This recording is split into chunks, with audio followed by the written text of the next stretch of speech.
수급 특징주를 통해서 투자 아이디어를 찾아보는 시간입니다. 뷰티풀 굿머니 다올투자증권 영업부의 이성훈 차장과 함께하겠습니다. 어서 오세요, 차장님. 네, 안녕하십니까? 네, 반갑습니다. 자, 그럼 어제 시간의 거래에서는 어떤 특징주들이 움직였는지 살펴보겠습니다. 전해 주십시오. 네, 어제 시간의 거래에서는 전반적으로 개별적인 이슈로 움직임 보였습니다. 하나씩 체크해볼까요? 먼저 삼청단 제약은 유럽 시장에 본격적으로 진출하게 됐습니다. 해외 제약사와 바이오시밀러 제품 공급과 독점 판매권 계약을 체결하면서 시간외에서 상한가 기록했고요. 다음은 시티랩스입니다. 자회사의 매각 결정 소식에 주목을 받으면서 역시나 상한가 기록한 모습입니다. 니켈 관련주로는 EM플러스도 눈에 띄는데요. 방열 소재에 대해 배터리 대기업으로부터 우수한 제품 품질을 인정받았고 공급 업체로 등록되는 데 성공했습니다. 이르면 내달부터 본격적인 수주가 시작될 전망이고요. 시간의 거래에서도 7%대 오름세 보였습니다. 네, 다음은 나래 나노텍입니다. 디스플레이 쪽에서 움직였고요. 152억 원 규모의 공급 계약 체결 소식에 오름세였습니다. 네, 네옴시티 수소 관련주로 부각이 되고 있는데요. 마지막으로는 평화홀딩스까지 이름을 올렸습니다. 네, 이렇게 시간의 거래 특징주 확인해봤습니다. 바이오주들이 좀 눈에 띄는 것 같고요. 요새 응은 반말이고요. 요새 본다고 한다면은 좀 네. 의약품 업체들이 네. 뭐 제가 본다고 하더라도 그 약간 방어주 성격의 방어주로. 그 시장에서의 좀 항상 뭐 이번 주에 여러 가지 뭐 경제 지표도 지금 발표가 되는 현재 상황에서 숨고르기 장세가 지속될 때 이 바이오 의약품 업종이 그나마 좀 관심을 많이 받고 있다. 근데 실제로 본다고 하더라도 관심을 받고 있는 것보다도 약간 분산 투자 개념으로 가는 걸로 판단되고 있고요. 바이오 의약품 이제 종목들 같은 경우에 이 거래량이 그렇게 많이 늘진 않거든요. 그렇기 때문에 뭐 의약품 업종에 대한 어떤 좋은 전망으로 공격적인 매수를 좀 하고 있는 상황은 아니고, 네. 그나마 지금 여기서 이제 뭐 삼천장 제약처럼 이 계약 소식이 들리는 그런 기업들 같은 경우가 좀 강하게 좀 매수세가 좀 몰렸다가 약간의 좀 사그라드는, 그러니까 약간 단기성 이벤트로서 그 종목들이 좀 변동성이 있는 게 좀 특징이다라고 볼 수 있겠고, 뭐 삼천장 제약 같은 경우에도 이제 어제 그 계약 체결 소식을 냈죠. 이 반병성 치료제 아일리아인데. 어떻게 보면 망막 질환 쪽이거든요. 이 삼청장 제약이 이 코로나 치료제 여러 가지 부분에 있어서 이 의약품을 내고 있긴 하지만 실질적으로 DHP 코리아를 인수를 본다고 하더라도 이 안과 쪽에서의 그 치료제 이쪽에서 전문화된 그런 기업이라고 좀 볼 수 있어서 이번에 삼천장 대학이 이번 계약을 통해서 봤을 때 유럽 쪽에서의 본격적인 판매 부분이 지금 몇 개 국가로 체결됐지만은 점점 늘어날 가능성이 있다라고 좀 판단이 되고 있거든요. 그렇기 때문에 삼천장 대학 올해 그 분기 실적도 괜찮고 좀 관심 있게 봐도 괜찮지 않을까라고 생각이 됩니다. 네, 삼천단 제약 시총이 작은 종목이 아니에요. 거의 8천억 원에 가까운 시총이고 최근에 주가가 10월 13일 날 최저가를 기록한 이후에 꾸준히 우상향하는 그런 정말 아름다운 차트의 모습을 보이고 있습니다. 그런데 좀 부담스러운 것이 차장님, 어제 5% 정도 장중 한때 떨어지면서 거래량도 동반해서 늘었어요. 우리가 이런 신호는 전형적으로 앞으로 주가가 또 빠지지 않을까라는 신호로 보통은 받아들이는데 여기 해석을 좀 해주실 수 있습니까? 그러니까 말씀하셨듯이 그 어떤 역으로 얘기하게 된다고 한다면 주가 양봉을 띄었고 거래량이 늘어나게 된다고 한다면은 오히려 매수 신호고, 지금 현재 음봉을 띄고 거래량이 늘어나게 된다고 한다면 매도 신호 맞거든요. 하지만 이제 장 끝나고 오늘 어제 시간으로 상한가 가까이 좀 갔기 때문에 오늘 그 시장에서의 그 방향성이 중요한 것 같아요. 이런 이벤트가 이런 소식이 이슈가 나오는 부분을 제가 본다고 하더라도 이 이슈가 나올 걸 알고 일반적으로 매도하기에는 말씀하셨듯이 시가총액이 그렇게 작은 종목은 아니거든요. 네. 그렇기 때문에 오늘 좀 장 시작했을 때의 방향이 굉장히 좀 중요하지 않나라고 좀 생각이 됩니다. 사실은 저희가 시간의 거래에서 수급이 들어온 종목들 위주로 살펴보고 있기 때문에 어제 시간의 거래에서 상한가 기록한 것을 오늘의 투자 아이디어로 가져오고 있습니다. 근데 이런 시각도 있는 게 앞서 말씀드린 것처럼 시총이 작은 종목이 아니잖아요. 네. 근데 계약 금액이 690억이라는 것은 좀 작지 않나. 시총에 직접적인 영향을 주기에 좀 작은 숫자가 아닌가라는 의문도 가질 수 있을 것 같습니다. 근데 이게 어떻게 보면은 그 바인더 텀 시시라고 해서 어떤 법적 구속력을 갖는 상호 합의거든요. 뭐 그러기 때문에 뭐 그 전에 어떤 이 금액이 뭐 나눠서 갖는지 아니면 한꺼번에 받는지는 좀 찾아봐야겠지만 제가 본다고 하더라도 이걸 통해서 뭐 추가적인 또 계약 소식은 들릴 가능성이 있다고 생각이 되고 있어요. 뭐 그러기 때문에 뭐 출발이 좋다 이렇게 좀 생각하시면 될 것 같습니다. 자, 시간의 거래 특징주로는 3,000당 제약을 꼽으셨습니다. 다음은 외국인과 기관의 수급 특징주입니다. 네, 외국인과 기관이 2거래일 연속 매수하고 있는 종목들 확인해 보겠습니다. 먼저 외국인은 엔터주를 집중 매수하고 있습니다. 관련해서 JYP 엔터와 SM 모두 올라와 있는데요. 특히나 SM 같은 경우에는 증권사에서 목표 주가를 잇따라 상향 조정하고 있다는 점까지 체크해 보시면 좋을 것 같습니다. 효성 ITX는 12거래일 연속 매수 행진 이어가고 있고요. 보험주 쪽에서는 삼성생명 그리고 필수 소비재를 빼놓지 않고 있습니다. 오리온까지 올라와 있고요. 기관 쪽도 체크해 보겠습니다. 먼저 LX홀딩스는 거의 한 달 내내 매수하고 있는 기관이고요. 최근에는 미용기기 관련주를 담았다면 오늘은 안과기기 관련주가 눈이 띕니다. 바로 휴비치인데요. 최근 안과 질환자가 계속해서 늘어나면서 기관도 주목하고 있는 것으로 보이고 있습니다. 다음은 카메라 모듈 업체인 나무가인데요. 어제 증권사에서 올해를 시작으로 본격적인 성장이 시작될 것이라는 전망이 나왔다는 점까지 전해드리겠습니다. 네, 다음은 신제품 세로의 효과를 톡톡히 보고 있는 롯데칠성입니다. 요즘 가장 핫한 제로슈거 제품이죠. 출시 후 한 달 만에 입소문을 타면서 약 1,200만 명의 판매고 달성을 했다고 합니다. 기관도 이 세로 효과에 집중하고 있는 것으로 보이고 있습니다. 우주항공 관련해서는 한양 디직텍까지 올라와 있습니다. 네, 이렇게 특징주 체크해봤습니다. 재밌네요. 확실히 외국인과 기관이 사는 종목들의 색이 연말 다가오면서 많이 변하고 있습니다. 외국인은 JYP와 SM을 동시에 사고 있는 것 상당히 재미있고 오리온과 삼성생명 그리고 기관 순매수 특징주 가운데 나무가는요. 저희 제야의 고수 시간에 소개해드렸고 수익률이 가장 많이 난 종목 중 하나입니다. 아 롯데칠성도 있네요. 그 제로소주. 왜요? 세로주. 예? 제로소주. 제로소주. 그러니까 달지 않은 소주. 이게 또 인기가 많다고 하네요. 네. 이 모멘텀으로 역시나 언급 횟수가 늘어나고 있습니다.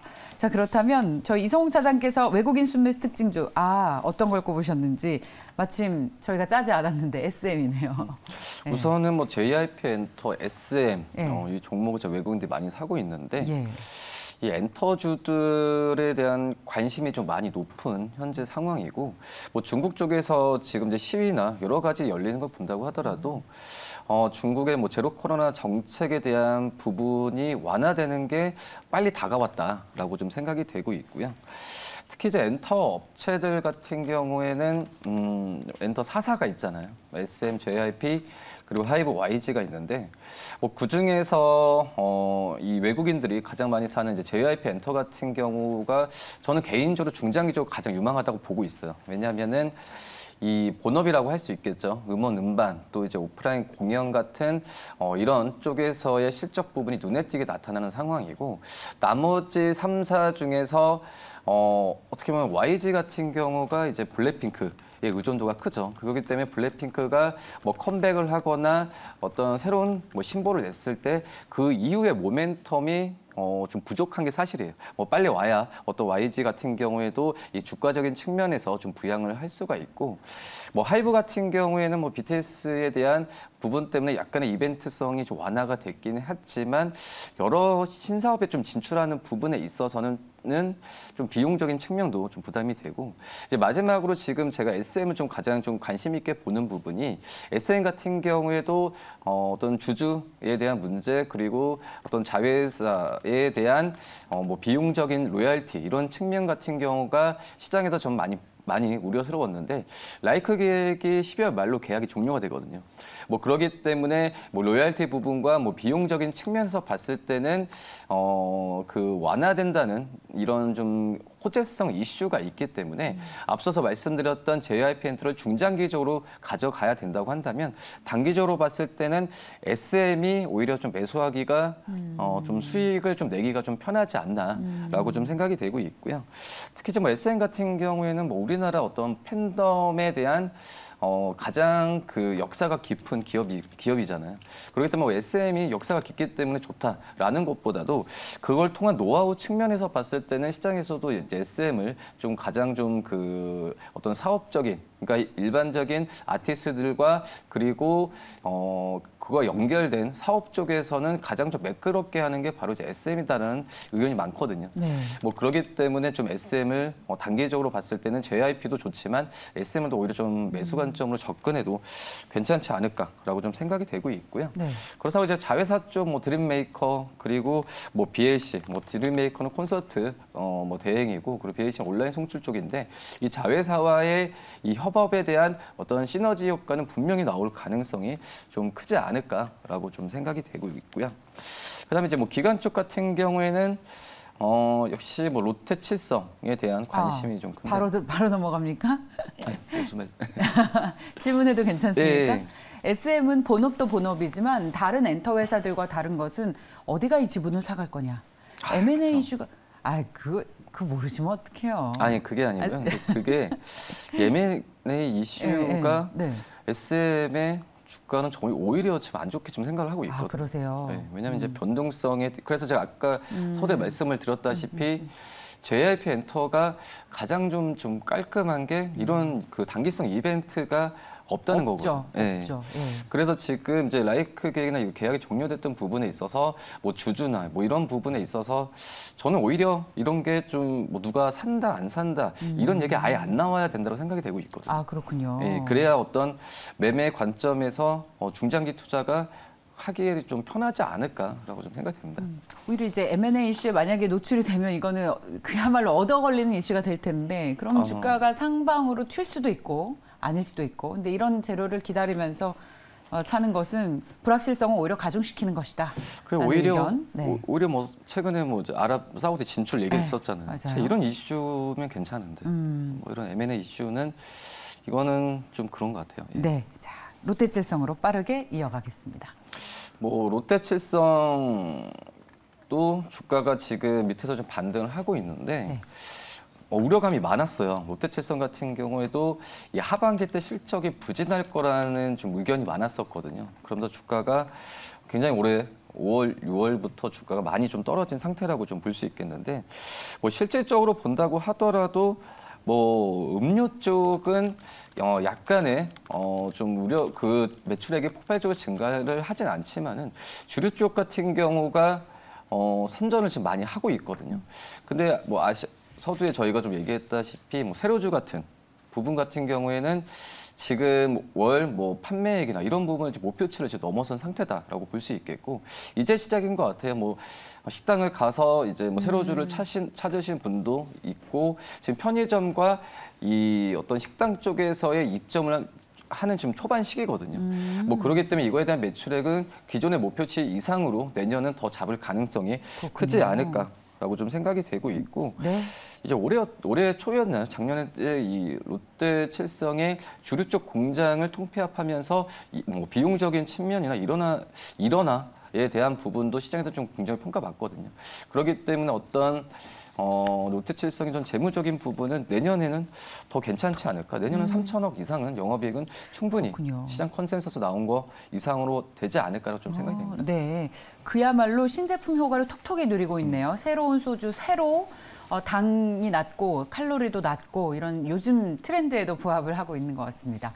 자, 롯데칠성 살펴봤고요. 다음은 사모펀드 특징주로 이어가시죠. 네, 사모펀드는 절대적 단기적 수익을 지향합니다. 특징주로 확인해 보시죠. 네, 어제도 사모펀드의 포트폴리오에는 포스코홀딩스가 있었습니다. 또 포스코그룹의 새로운 먹거리로 리튬 사업이 주목받고 있는데요. 증권사에서는 내년 하반기 리튬 공장이 완공이 되고 중국의 철강 수요 개선이 주가 상승의 모멘텀으로 작용할 것이라고 전망했다는 점까지 전해드리겠습니다. 네, 다음은 현대로템 보겠습니다. 네, 어제 해외 수주의 증가로 매출 성장이 이뤄지면서 실적 턴어라운드가 가속화될 것이라는 리포트가 나오기도 했고요. 경기 침체 우려에도 전기차 전환에 따른 2차 전지 업체들의 수혜 기대감도 계속되고 있습니다. 사모펀드는 그 안에서 삼성 SDI와 LNF 꾸준히 담고 있는 모습이고요. 역시나 신재생에너지도 빠지지 않습니다. 태양광 대장주로 꼽히는 한화솔루션에 대한 매수세까지 유지하고 있는 모습이네요. 네, 이렇게 사모펀드 특징주 확인해봤습니다. 야, 역시 사모펀드는 최근에도 계속 조정이 나오고 있는 2차 전지에 대한 사랑을 멈추지 않고 있습니다. 그쵸. 저도 이제 2차 전지를 항상 이제 제가 이 시간대 항상 한 종목을 말씀드려 생각이 되고 있거든요. LNF 같은 경우에도 이 하이니켈의 높은 기술력은 의심을 할 여지가 없죠. 하지만 기술 이전이나 미국 쪽에서의 공장 진출이나 여러 가지 좀 잡음이 좀 많았기 때문에 주가가 좀 떨어진 상태지만 하지만 실적은 계속 고성장을 하고 있거든요. 그러기 때문에 또 이제 LNF가 약간 좀 포스코 케미칼에 좀 밀린 약간 밀린 감이 있어서 수급적인 측면도 포스코 케미칼에 좀 집중이 되면서 양극재 기업 쪽에서의 약간 프리미엄을 좀 못 받은 상태라고 좀 생각이 되고 있고요. 그러기 때문에 주가적인 측면에서 본다고 하더라도 지금 현재는 굉장히 좀 좋은 매수 구간이다라고 좀 생각이 되고 있고 결론은 테슬라죠. 테슬라이기 때문에 이 LNF가 이 미국 쪽에 진출하면서 진출만 하게 된다고 한다면 든든한 고객사가 있기 때문에 저는 이제 실적에 대한 부분에 있어서는 의심을 하지 않는다라고 좀 말씀드릴 수 있겠고요. 그러기 때문에 LNF의 지금 현재 좀 산업통상 자원부의 허설리퍼가 여러 가지 부분에 있어서 되기만 된다고 한다면은 굉장히 좀 미국 쪽에서도 당연히 또 생산 능력은 자연스럽게 수요가 있으니까 늘어날 수밖에 없는 상황이고 굳이 테슬라뿐만 아니라 지금 이 전기차 완성차 업체들이 탈중국화를 많이 선언했기 때문에 테슬라 외에 다른 전반 기업들과도 협업에 대한 기대감이 굉장히 좀 높거든요. 그러기 때문에 이 LNF를 저는 좀 매수 타이밍으로 좀 생각해야 되지 않을까라고 좀 판단됩니다. 네, 자 LNF까지 살펴봤습니다. 2차 전지 조정이 나오고 있어서 좀 팔아야 된다는 시각들도 있는데 이성훈 차장께서는 꾸준히 관심권에 둬야 한다라는 의견을 한 번도 바꾼 적이 없습니다. 네. 네, 자 다우투자증권 여의도 지점의 이성웅 차장과 함께했습니다. 고맙습니다, 차장님. 네, 감사합니다.